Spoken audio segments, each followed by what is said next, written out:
Hi, this is Matt with AppliancePartsPros.com. Today we'll be showing you how to repair your appliance.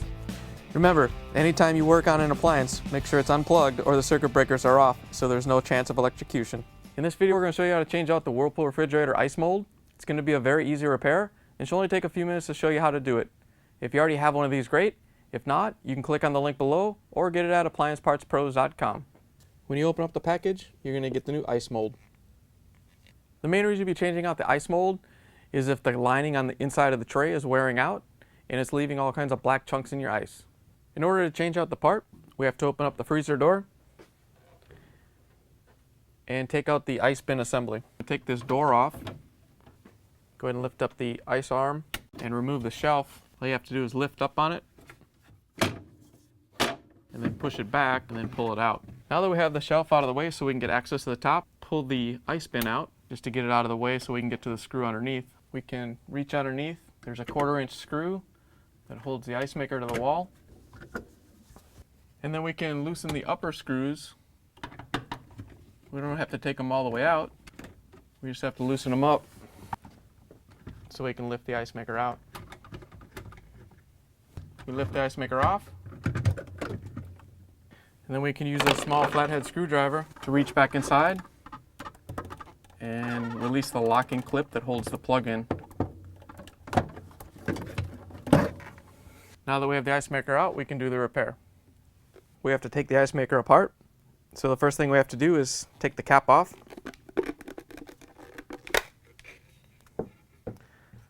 And then we can take a small flathead screwdriver and push in the electrical connection lock and pull the wire harness off, and then we can take off the arm. The arm just pulls out, and then we can take it off the cup side too. The head is held on by 3 Phillips screws, which we can take out.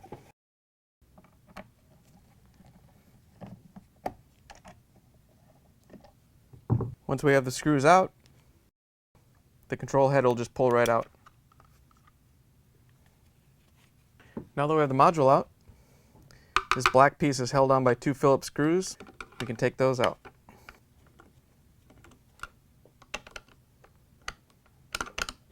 Once you have the screws loose, it may be a little tight. You just have to slowly slide it forward so it comes off the heater pins.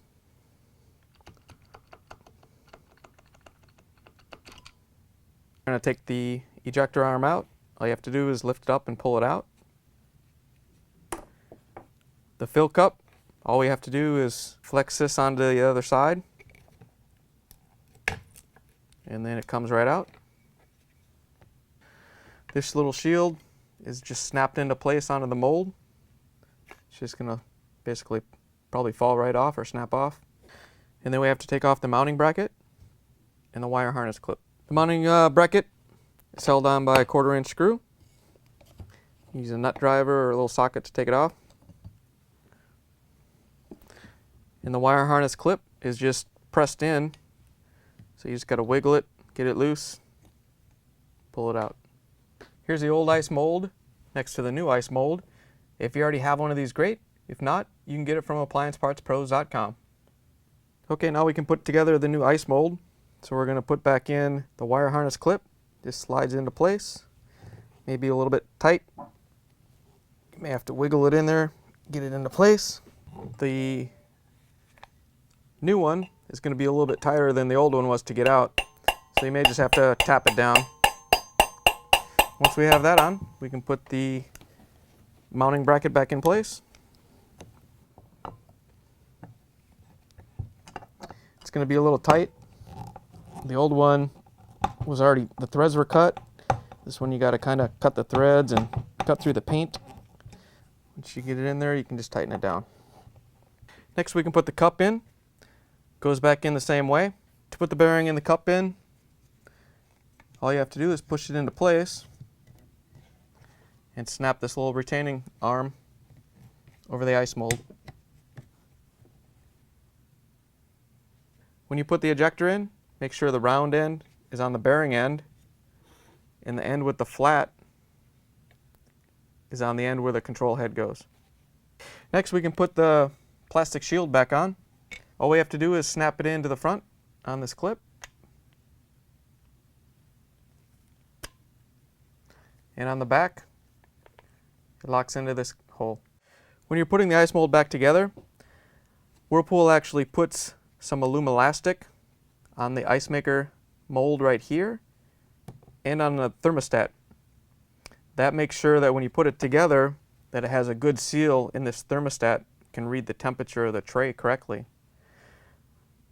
So since we changed out the old tray, we don't have any on here. So we're going to take and put some on.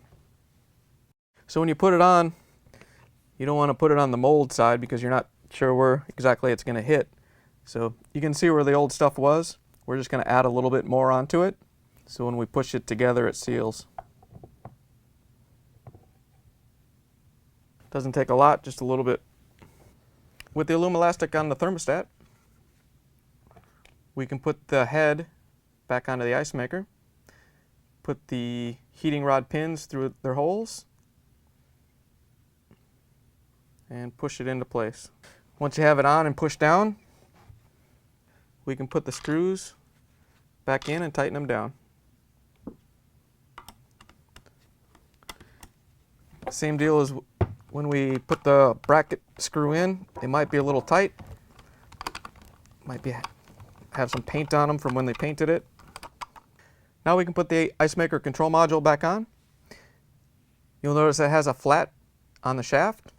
We need to make sure that that lines up with the flat on the ejector, which you have to grab from the other side and turn so you can line it up.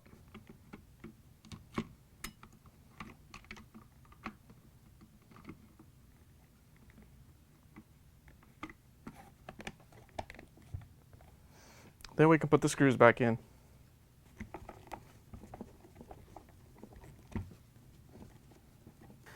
With the screws back on, we can snap the cover back in place. Then we can put the shutoff arm back in. The control arm just slides into that little slot right there. All you have to do is line it up and push it in. The other end of the arm goes into the fill cup.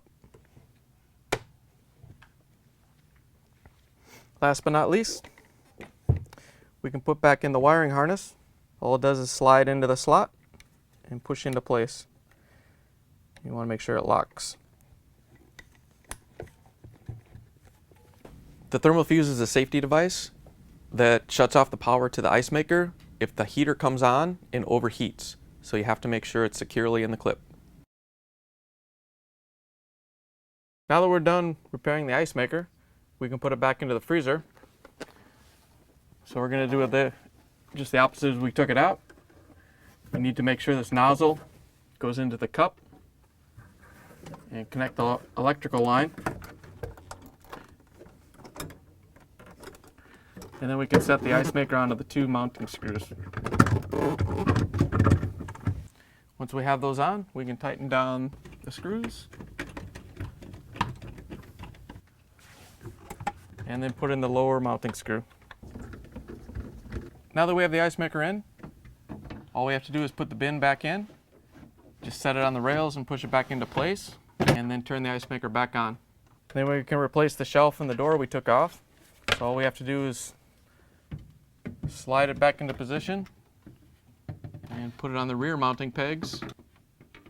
Then pull it down, and put the front pegs into place and snap it in. Then we can put the door back in place.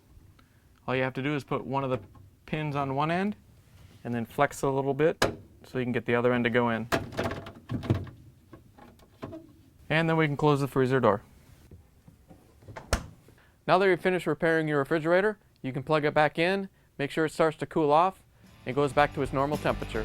Thanks for joining us for another successful repair brought to you by AppliancePartsPros.com.